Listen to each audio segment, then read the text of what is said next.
We're going to compare some sound differences in 22 long rifle suppressed and not suppressed from an M&P 1522 without suppressed first. We'll do 2 shots of Winchester high speed, 2 shots of Federal target grade, 2 shots of CCI standard velocity, and then 2 shots of subsonic Remington. We are shooting at 87 yards,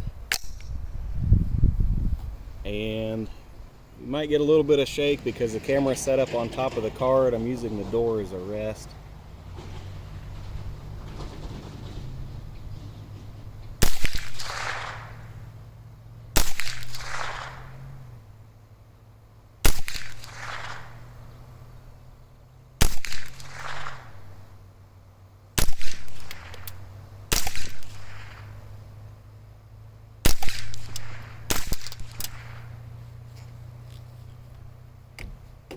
Alright, now let's put the suppressor on and do the same thing over again.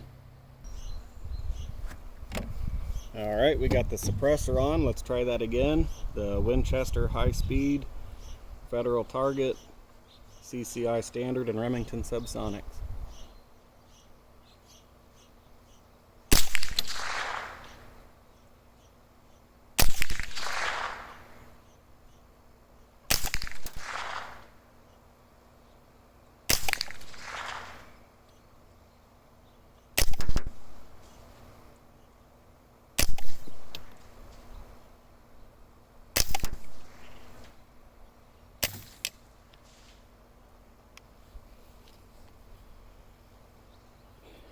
Not too much of a difference on the higher velocity rounds, but the CCI standards and the subsonics seemed like they were quite a bit quieter.